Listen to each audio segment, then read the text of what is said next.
You're inspirational. Everything about you is amazing. Not afraid to step out, girl. You're trailblazing. Dedicated, hard-working woman. You're not playing.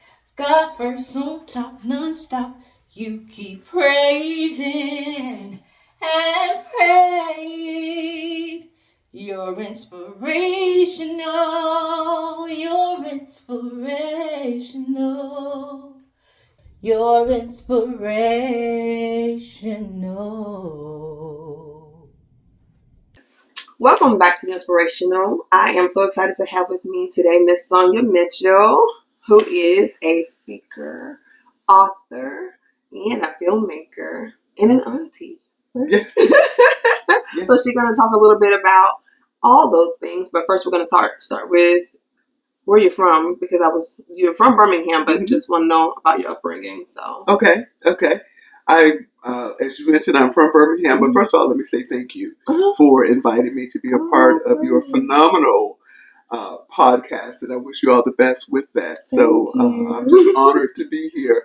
But I am a native of Birmingham. I grew up on the South Side, right on the corner of 4th Avenue and 16th Street. And there were houses up there before UAB just came and sort of bought a lot of those motos out, essentially.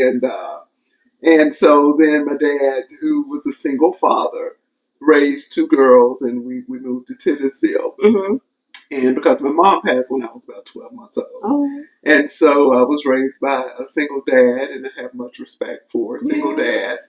And so grew up in Titusville, attended Washington Elementary School, and then Parker High School. Yay!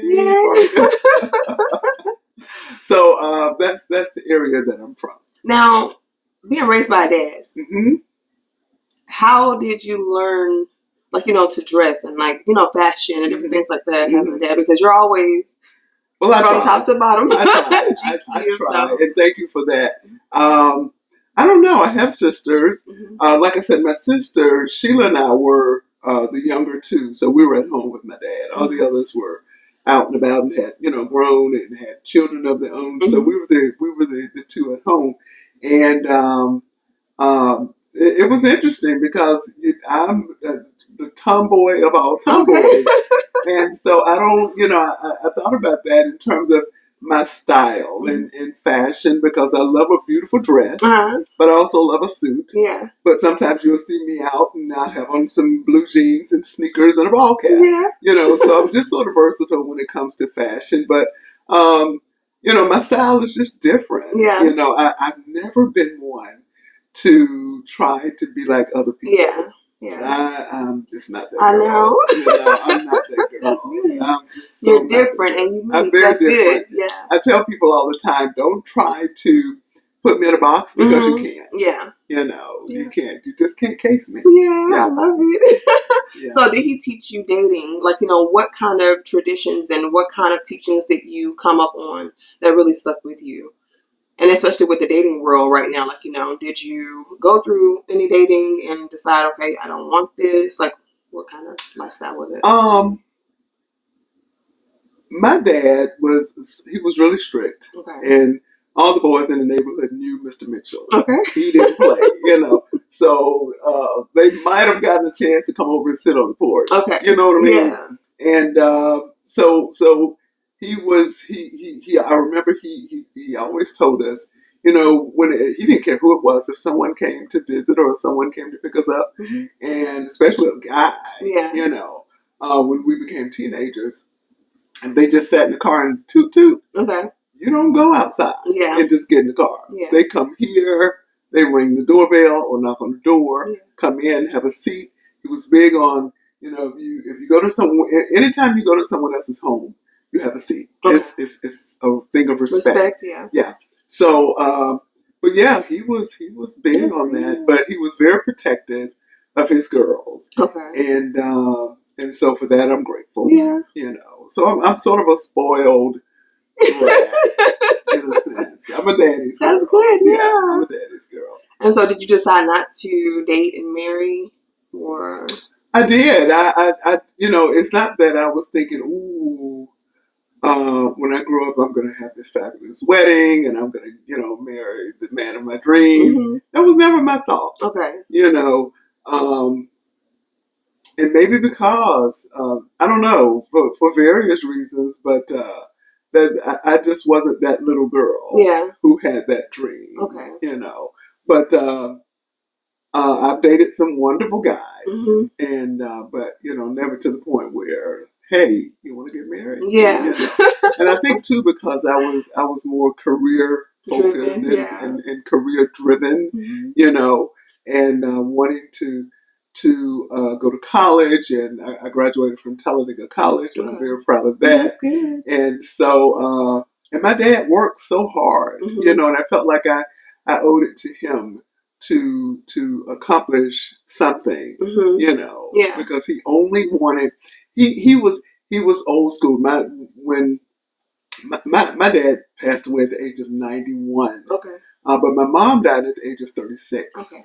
And so there's a vast difference there. But she had pancreatic cancer. Okay. And so I wish I had really known my mom.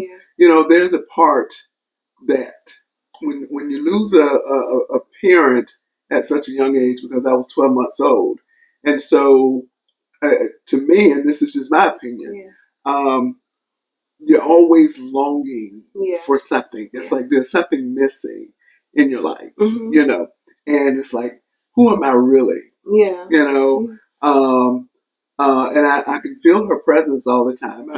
I know that I wish she could have lived, but I wouldn't have wanted my mom to be sick and to suffer, but yeah, I often wonder, because I know that I'm always asking people who knew my mom, tell me about her. Tell me something about my mom, and everybody would say, well, she was so sweet and she was such a gentle soul. And I think I get that from her, because I'm more meek and mild. When people see me, they assume that maybe I'm this rough, tough, mean person, but you have to get to know me, and sometimes maybe I'm a little guarded, for that reason, but yeah. So I was going to ask you, since you said that, because it made me think, now, how do you keep smiling, keep that joy, because you didn't have your mom, and so did it take you to drugs or alcohol or anything that was something that you could have been addicted to, that you had to recover from? So what kept you away from only by the grace of God? Okay. I did not have any type of addictions or anything like that. I remember that as a child, I just wanted to sleep. Yeah. I just wanted to sleep. Part of it was laziness. Okay. I'm just being completely honest. But just wanted to sleep and maybe not deal with things, with life, and not necessarily knowing how to deal with things. But I don't know too many children who really know how to deal with life. Yeah. And but yeah, I just wanted to sleep. So as I've gotten older, I realized that was probably some sign of depression, maybe, and just not knowing, just stuff, But then you navigate, and you say, okay, look, you got to get it together. Yeah, you grow. Yeah. You grow. You grow. And I think no matter how old we get, because I'm 58, but I'm still growing. Yeah. And I'm still learning. Yeah. And it amazes me when I learn something new or when I discover something. Oh, God. It's exciting. It is so exciting. Learning is so exciting. Yeah. Yeah, it is. Sometimes it depends on electronics. For me, it's like, oh my gosh, this is so annoying. Yeah, but other stuff, things that you don't know, I understand it. Yeah. But let me ask you, so with understanding, at that time you said that you were going through the sleeping phase and it could have been depression. What did you do? Self-care, something that helped you, helped your mind to continue to do something positive instead of going into something negative? As a kid, what did I do? I love to play. Even as an adult, I love to play. Okay. You know, excuse me. I don't. A lot of people take things in life serious, and I get it. We have to be serious about life. Mm-hmm. But excuse me, I don't take things as serious as a lot of people. Yeah. You know, it ain't that deep. Mm-hmm. You know what I mean? It's just not that deep for Yeah. me. And I have to remind myself of that. Otherwise, I will get into some type of mode Yeah. or mindset. So I just tell you, it's not that deep. Yeah. And deal with it as best as you can. We make mistakes, and for some reason, I thought if I made a mistake, I was just like this horrible person. But now I realize it's okay. Yeah. Because that's how we learn. Yeah. And like you said, with electronics, that's not my favorite thing. But now it's like, okay, at least try. Yeah. At least try. I write everything down, and I'm just like, let's follow the directions. Yeah. Just see if I can do it. Right. Yeah.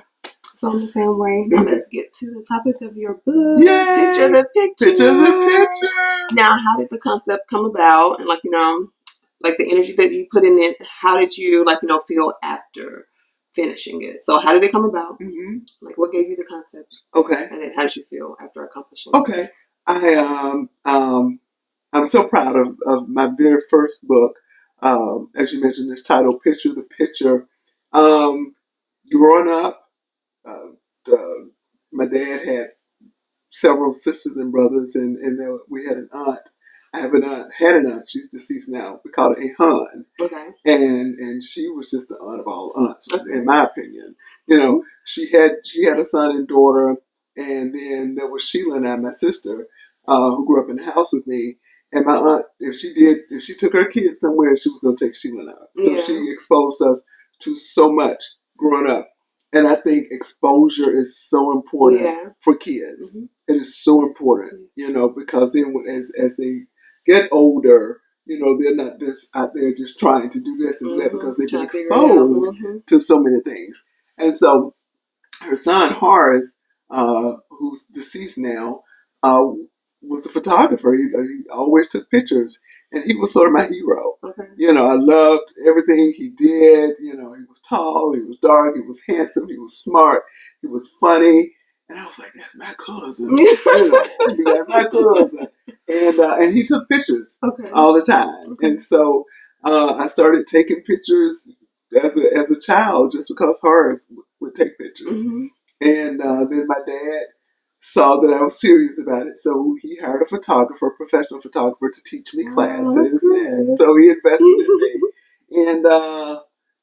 And so I would just take pictures of different things, not necessarily events and so forth, but just different things. Mm-hmm. So in 2020, it had to be 2020, during the pandemic. Mm-hmm.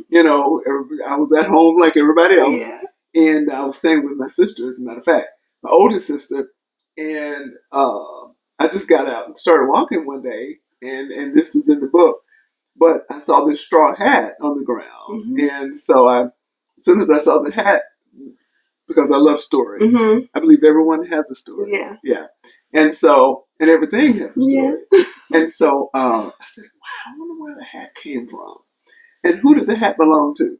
How did the hat end up in Birmingham? Yeah. Where's the hat going next? Yeah. And so I went to Instagram and wrote a little story and gave the hat a title, mm-hmm. entitled Hats Off. Yeah. And I gave it a little story. And then I started, just seeing other things, unique things that most people would probably not pay any attention to. Mm-hmm. And just started taking pictures of them. And I would post them and give them a story. So I was telling my sister Shirley about the pictures. And she said, you really should create a coffee table book, And she said, because she's old school, she said, you don't really see those much. Yeah. You go to someone's home and they have a book on the coffee table. So that's a good idea. And I didn't say that at first because I didn't really want to do the work, to be honest with you, because it requires work, But then I said, okay. So I started putting some things together, putting pictures together, and Googling and YouTube, and just trying to learn how to to do this. That's one of those learning things. It's like, research. Yeah, researching. But so I did, and put the book together. I thought I did a beautiful job, and that's not bragging. I just thought I did as the first time.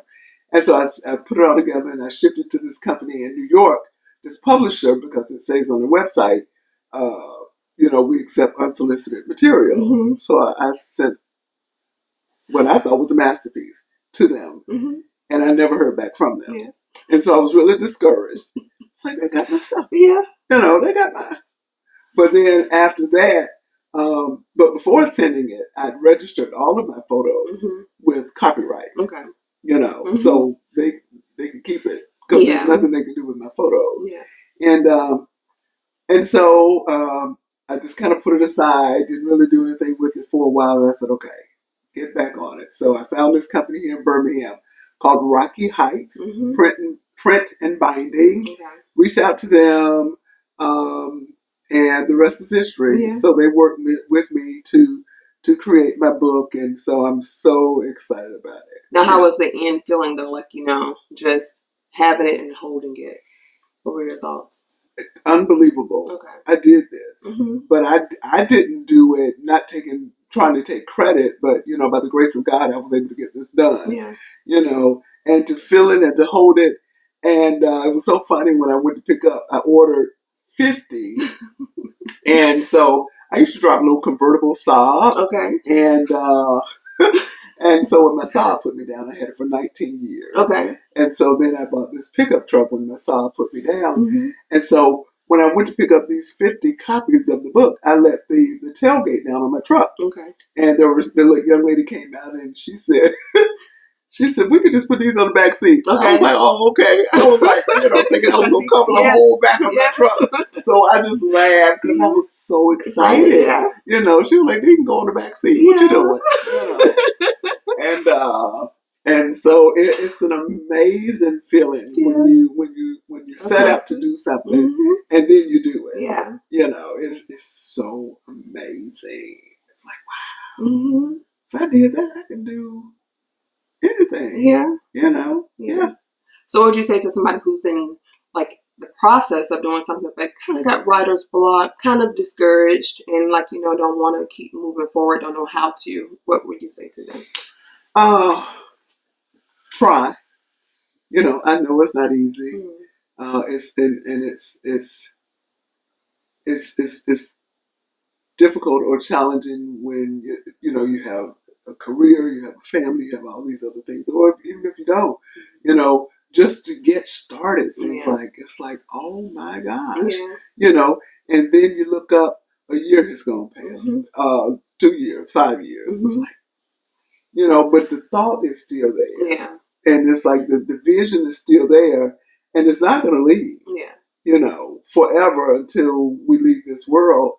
If you have this thought or you have this feeling about something that you want to do, and at the end of the day, I had to realize it's not about me. So we're not really doing these things for ourselves. We're doing it to help someone else.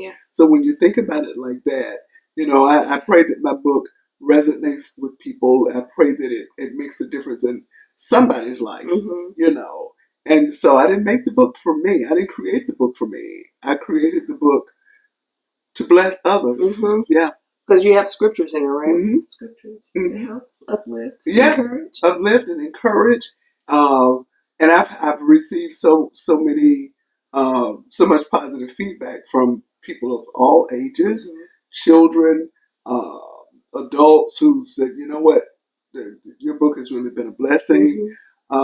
Sometimes before I leave the house, I'll look at a scripture or read a scripture or look at a picture, and so that does it for me. That's good. That does it for me. But ultimately, I want God to get the glory. That's it. Yeah. And so did you move from there to filmmaking? Like, how did you come into film? Some years back, I attended the Sidewalk Film Festival with a friend, and immediately I was in love with film. Okay. As growing up as a kid, I always loved movies. I would even watch soap operas. I remember, I would General Hospital and One Life to Live and all those. And I would just be fascinated at some of the people, at some of the things they would do. Yeah. And so I've just loved television. I've always loved film. I've always loved movies. I love stories. Yeah. Because, like I said, everyone has one. Yeah. You know. And so after attending the Southwark Film Festival, I was thinking, I'd like to create a documentary film, but I've got to learn how to do it. Yeah. You know. And so I did some more research, and this was long before the book, and met this young man at the Y, and I knew that he was different, but I didn't know what his story was, and so every time I just sort of noticed that every time he'd speak to people, he would refer to them by their name at the Y. I said, how does he remember everybody's name? And so I went over to him and I had written a letter and said, hey, his name was Jesse, and or is Jesse. And I said, hey, Jesse, give this to your parents. I didn't know who his parents were, but I knew he was different and probably not able to really, engage. And so his dad approached me maybe a couple of weeks later and said, hey, I'm Jesse's dad. And I said, hey. And I said, I'd love to do this film because your son remembers everybody's name. And I want to know what the story is. Yeah. And he said he's autistic. Okay. And, but we'd love for you to do the story. And so I created this film with the help of my friend Carla and submitted it to the Sidewalk Film Festival. It was just a little short film. And probably not my best work, but it was accepted. Your first, yeah. So my very first film is titled Jesse Speaks. Okay. Speeks. Okay. Yeah. Was it Speaks his last name? Or? No. Okay. No. You just did it different. Okay. Yeah. Now, where can they find it? You said on Sidewalk? No, it's actually available for checkout at the library downtown Birmingham. Okay. Titusville Library. I think the Southside Library, but yeah, definitely downtown in Titusville. And then how can they get a copy of the book if they want it? The book is available at localbooknook.com, which is at Rocky Heights. Okay. It is on Valley Avenue. So if they're familiar with Birmingham, it's near Green Springs. But again, localbooknook.com. Okay. Yeah. And so then you also do speaking engagements, like, how do you get booked for that? And like, what type of things do you speak about? I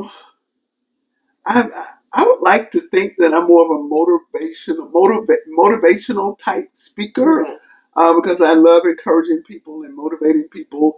I used to be a college recruiter, and so I just enjoy encouraging young people and helping them to realize their potential, So I'm more of a positive person. Yeah. I love positive energy. Yeah. When I'm around someone and it's like, the doom and gloom, but I get it. Not everybody's gonna be happy, joy all the time, because I'm not. Yeah. But it depends on the conversation. Yeah. So, but I try to be upbeat and encourage people, whether they're men, women, black, white, what have you, brown. But just encourage people, because we all need that. Yeah. We all need encouraging. We do. Yeah. Were you raised in the church or? Okay. And what type of church? Baptist. Okay. And then, so is there any traditional things, like, about being Baptist that you kind of live by? Like, because so many people have, I wear skirts, or I wear, like you learn things at church and you have an upbringing, and so you stick by it. Are there any things that you have to, like, for yourself that makes you feel, I am this and that's why I do it? I don't know if I've learned, there have been a lot of teachings, but from the church, really just, treat people right. Okay. Treat people the way that I want to be treated. Yeah. That's pretty much I'm sure there's a lot. Yeah. I'm just asking, since you said. Yeah, but I was born. I was raised in the church. Okay. Yeah, 23rd Street Baptist Church on the south side of Birmingham. Okay. Yeah. And so, what are your beliefs now? Like, you just still live by treating people right and just love. That's good. Yeah. Okay. Yeah. Love. Just treating people right. And I'm learning more and more, because we all get angry. But if we get angry, don't stay angry. Yeah. So many different scriptures. I think Proverbs is my favorite book in the Bible because there's so many life lessons in the book of Proverbs. And I would encourage anyone to read the Bible, but Proverbs is just number one. Is to me it's just number one. Yeah. Because it just talks about this basic life stuff. Yeah. What to stay away from. Yeah. Really. Really. So yeah. And what are your I guess exciting or fun things to do that you do on a regular basis when you're not working? I love working in my yard. Okay. I love being out in my yard. Okay. And I can just get out there and stay all day and cut my grass or I don't necessarily do any planting or anything like that. But I love being in my yard. I love going to the movies. Okay. What's your favorite movie? In the whole wide world, Love Jones. Okay. My favorite movie in the whole wide world is Love Jones. Oh my gosh, this is my favorite. Yeah. Really? This is my favorite movie. Yeah. Oh wow. I had it and then I was just like, I gotta put this movie away. So I just got rid of it. Yeah. Because I used to watch it all the time. So I was like, I gotta stop. Yeah. I love Love Jones. So many Pretty Woman. And Pretty Woman. But one of the best movies I've ever seen is The Castaway. Okay. With Tom Hanks. Okay. It is such a phenomenal movie. I highly recommend that anyone watches The Castaway. Okay. Talk about determination. Okay. Talk about faith. Yeah. The Castaway. Okay. Yeah. I've seen a little bit of it. I don't know. I was captured from beginning to end. Yeah, I love it. Try again. Yeah, you have to try again. Because I like Phillips, like Captain Phillips. Like that one was good. Have you seen that one? I didn't see Captain Phillips. Okay, you got to see that one. Okay. I have to rent that from the library, maybe. And Age of Adeline. Have you seen Age of Adeline? No. Oh, that's a good one too. Really? You got to see it. I'm going to have to write down a list of movies. Please do. Please do. Because I'm telling you, I'm a movie connoisseur. I am. And Sabrina. Have you seen Sabrina with Harrison Ford? No. Oh my gosh. Okay. I got to get out. Yeah. These are old. Well, Adeline is not too old, but yeah, they're older. So yeah, I'm going to have to. Please do. Get her hip. Yeah. Get me hip. Get me hip. Yeah. So what's next for you, Miss Sonya? I want to do more writing. Okay. I'm very community focused. So I want to do more for my community, and not just when I say my community, my immediate community, but just the city, the state, and wherever God leads me. Yeah. I just want to. I feel compelled to do something. Yeah. There's so much happening, as we know, and not just because so much is happening, but we're all here for a purpose. Yeah. And so trying to find that purpose and just be obedient, and just do something to make a difference in this world. I don't want to leave this world and not have done something. What I was supposed to do. Shame on me. Yeah. If I do. So very community focused. I love plays. I love stage plays, and so I'd like to write some stage plays soon. Okay. And just if I have to show them in my backyard, yeah. If I have to do the performances there. But I just want to. So writing is just something. It's a God-given talent, and it's so interesting when you know that God has blessed you with the gift. I have been guilty of just sort of shawning away from it, and I know it's a God-given talent. Yeah. So I just need to put my best foot forward and do more with my God-given talent because I don't want him to take it from me. Yeah, exactly. You know, because the Bible says he'll give it to somebody else. Yeah. You know, to do because if it's something he wants to have done, then do it. Do it. Mm-hmm. Yeah. Yeah. So I want to say thank you again and thank you for coming. I'm so excited. I'm gonna tell them how we met. So we were both at a authors expo at Birmingham City Library. Mm-hmm. It's Birmingham Public Library. Mm-hmm. And I didn't see her the entire time she was in there. She didn't see me the entire time. But then when we were leaving, I was getting in my car and I saw her and I was just like, something inside of me just said, like, you know, go talk to her. Mm-hmm. So that's what I did. I went to talk to her. We exchanged information and now the rest is history. The rest is history. We are connected for life. Yeah. Yes. So I'm just excited about what you're doing. Yeah. And I can't wait to see all of everything. Me too. Yeah. So thank y'all for watching and we will see you next time. Yay.